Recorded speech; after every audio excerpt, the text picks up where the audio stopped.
Welcome back to another episode of Crowd Control. We've got all the things going on in crowdfunding for board games this week.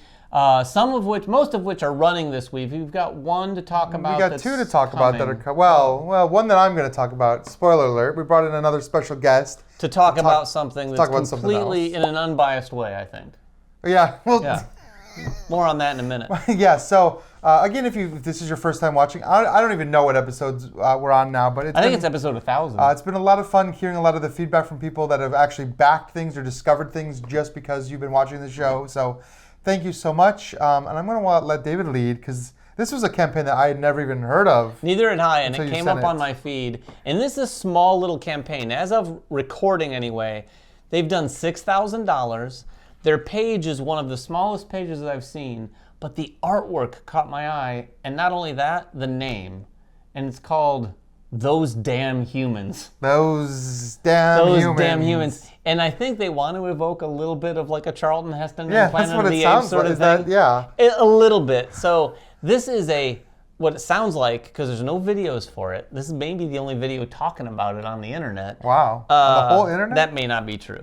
But it's a fast-playing card game where you have a settlement. You're trying to be animals overthrowing humankind in these settlements because the planet's gone to hell and those damn humans are to blame. So the animals are basically next in line to try to take over and take their shot at running the planet. So you're playing cards at a settlement. Think of something like, it's not multiple settlements, but think of something like Air, Land, and Sea, or Marvel Snap, even, where there's a location. Yeah. Well, no, there's not multiples. There's just one location at a time, and the first person to win 3 settlements wins the game. But you're playing cards that basically seem to do a number of things, like messing with the other cards that someone else has played, and you're basically trying to get to a point where you have enough power in your army of animals, if you will, to overthrow the settlement. And if on your turn you can do that, you can overthrow the settlement. Yeah. There's a lot more to it. There's probably some unique powers and some synergies between cards that get played.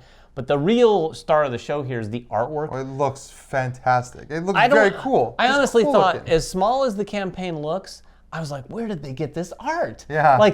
They spent some money on the art for sure, because the art is really good and kind of diverse. It all looks very high-end graphic novel, and in a couple different styles, but they have some really cool animals and even some damn humans. That's right.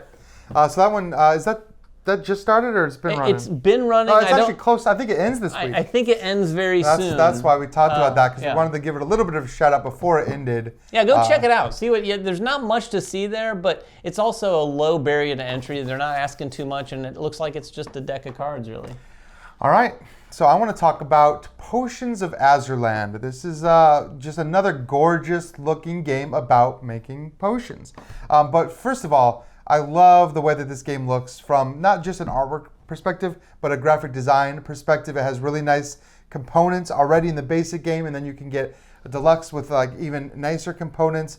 But it's a really cool premise in making these potions for sale, but you can also drink these potions to give yourself an ongoing benefit. So you're always kind of balancing. That's interesting. What you want to do with these potions that you're making, and of course, every potion requires you to go out and collect the right ingredients for it. You have to earn money. You're going to be spending that money to buy stuff during the course of the game. But what's really unique about this is the action selection system, and that you're doing a certain number of actions. You've got a little board in front of you that has all of the actions you can take. You can take each action once, but you're sequencing them. So you have these little tokens with numbers, and you're putting them in there, and that's going to dictate the order that you carry out these actions. So you're going to do them 1, 2, 3, 4. But if you don't want to do the action, you can flip it over, and you can slot in a little bonus tile that gives you some amount of coins.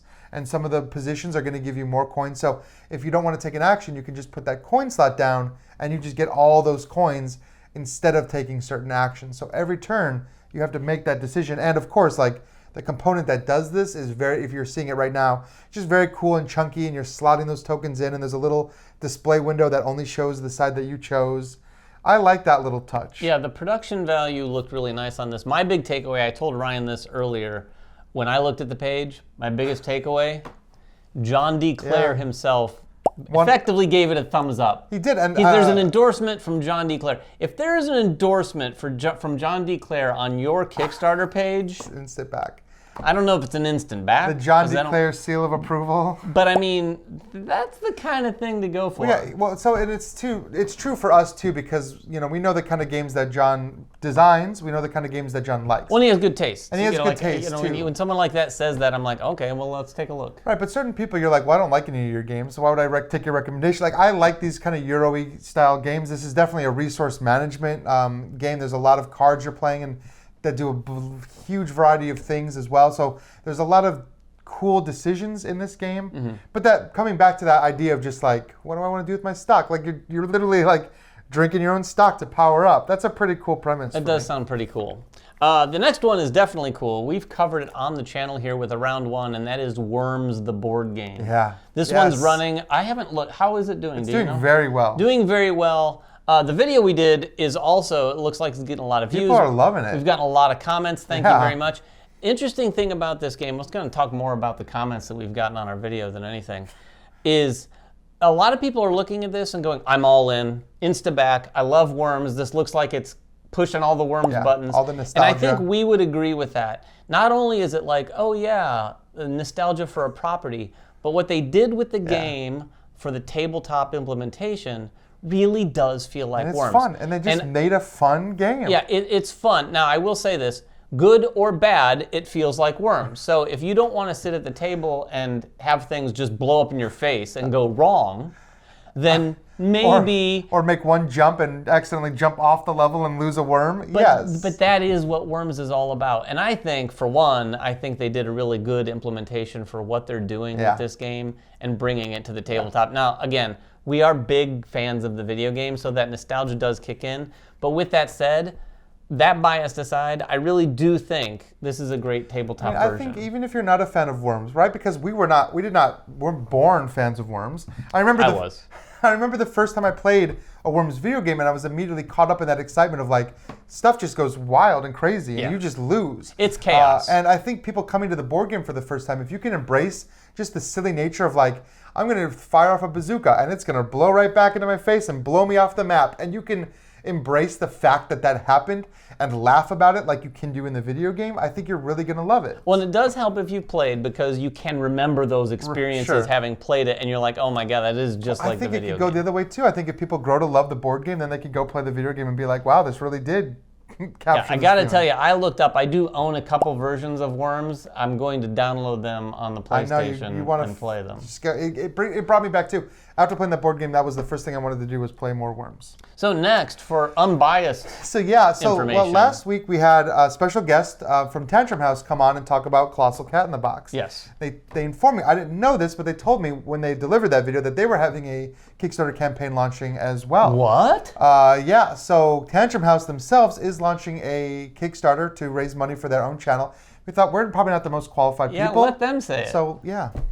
Welcome to Tantrum House! Hey! What's up, all you meeples? Very thankful to have an opportunity to talk for just a minute about our Tantrum House Season 10 Kickstarter. Man, first off, let me pause and say it's hard to believe that we can be at Season 10. That's kind of blowing my mind. I don't think any of us really thought that that's where we were going to end up when we started out as just a group of friends who were getting together to play games and turn on the camera and have some fun. And really, that's where we're still at. We've got a big group of people here at Tantrum House, and we all enjoy different types of games. And if you're not familiar with our channel, we do a lot of different things like big group playthroughs. We do a viewpoints video pretty regularly where we all share our opinions on one game. We also do plenty of reviews, previews, and then a lot of Kickstarter videos where we give you guys an idea of some of the games that are either coming to Kickstarter for the month or individually a very specific game where we talk about it and we share some of the things that you can expect from their campaign. In our Season 10 campaign, we do have a bunch of great promos to give away. We're very thankful to all the publishers who work with us on that to hook us up with a lot of limited edition ones, some that are very specific and have like Tantrum House art on them, and then a lot of times it's just unique promos that are hard to get otherwise. But we've got a ton of different publishers, a ton of different promo cards that you can check out. We'll also have a bunch of our different types of t-shirts and swag. We've got this really awesome Expando bag that you can shift and shape and put as many games in as you can possibly carry. And then we've also got some limited edition stuff like a Tantrum Con t-shirt that you'll only be able to get on our Kickstarter, but if you show up at our con in January, then there'll be some cool perks that go along with you showing up with that t-shirt on, which is going to be a lot of fun. We've got some really cool stuff that we're looking forward to doing this season. We're adding some new faces. I don't know if you've watched anything recently, but Ryan and Anna have been joining us as our newest interns and have been adding a new flavor and voice to the show. And then we're making some plans for hopefully hosting some additional events at places like Origins and Gen Con, where we'll be able to do some get-togethers and have everybody come and hang out. And we'd love to have you guys be a part of that. If you're interested in any of the things that we've got going on, whether it's the cool swag or just supporting our channel, we'd super appreciate your support. Thank you guys so much. Thank you to all the publishers, and then thank you to Man vs. Meeple for giving us a minute to chat about what's going on at Tantrum House. Bye! Yeah, so please do go over and check out their campaign and show them some love. As content creators ourselves, it's really helpful to generate these funds to keep things going. Yeah. And shameless plug for ourselves, we'll probably have a Kickstarter coming up here before the end of the year too. And they'll probably talk about ours, but we're big fans. I mean, they better now. I'll be at TantrumCon most likely in January coming up, so I'm very excited about that. Oh, cool. So yeah, I love that channel. Maybe I will be too. I haven't decided. So on to the last game. I wanted to talk about this one because this is very near and dear to my heart, and we will have some content up, or probably already do based on when you're watching this, but this is Barrage. This is one of my favorite games of all time. I've talked about it on this channel forever, and they're coming out with 2 new expansions for Barrage, which is interesting, one of which is the Colorado expansion, and this is a lot like the Nile expansion that they had a year or so ago. It's another map. It functions essentially just like Barrage, but it's a different layout. We're in Colorado, and it adds some new tokens. You can actually put some power tokens on top of your dams that give you some extra benefits there. So it does add a new strategic layer to the game. Of course, if you're a fan of Barrage, you already know that Barrage is this, it's incredibly tight. It's incredibly complex. Pretty light game. It's very heavy. I love all of that. And so the introduction of these new tiles definitely changes the game, just like the irrigation did in the last one. You're doing, and there's like little civilization tiles that are going to go out and give you bonuses and stuff. So that's cool. That wasn't the big surprise though. I think for me, the Barrage Duel, which is the 2-player version of Barrage, is coming out on this Kickstarter as well. That's the other map, right? It's well, for what I have, it's double-sided. Yes. I don't know that it's Don't know if it's going to be 2 boards or if it is double-sided. Right. I think it's probably going to be 2 boards because I think you can get them individually. I see. But Duel is going to bring that experience down into a 2-player game. And this is great because I do play a lot of Barrage on BGA, and I have played a lot of 2-player games of Barrage on BGA. It's not best of 2. Like it's just not because now, there's some candid honesty for you. You're just gonna tell like it is. It's not best of 2. Well, because the map is just so big, it's definitely designed. Even though they say it's for 2 to 3 players or whatever, it's playable at 2. But they've definitely recognized that and said, let's do something that's tuned for 2. This is going to let you have that Barrage experience, and the 2-player Barrage game, it's just such a different experience anyway, because you're not necessarily worried about as many people. It's just 1 versus 1. So if I'm blocking you, I don't need to worry about other It's very much that back and forth, like a good 2-player game should be. So I am very excited about the 2-player version. I mean, I don't know if you would ever consider playing Barrage. I might try to play it at 2. I might try to play it at 2 a little bit more than I have. Maybe we could live stream that someday. No promises. But also look for, Ryan has some content, if not already, very soon, a video covering those in detail here on the channel, so be sure to look for that. Yeah, David didn't want me to talk for 30 minutes here on crowd control, but I could. About anything, really. I could. I love Try Barrage, to keep Ryan limited to 1-minute segments, really, for sure. Anyway, that's everything that's going on in crowdfunding. If you have any questions at all about any of that, or if you have any campaigns that you're like, hey, why didn't you guys ever talk about this? There's so many. Or, there's this one upcoming, I would love to know more. Let us know in the comments below, and we'll consider that, because every week we're considering, okay, what do we want to talk about? We're always trying to pick some of the ones that we think are going to do the best, which, by the way, Harvest, that we talked about last week, is doing very well. Yeah, so that was a good pick last week. All right. Anyway, until next time, make sure everyone has fun at the table, and we'll see you then.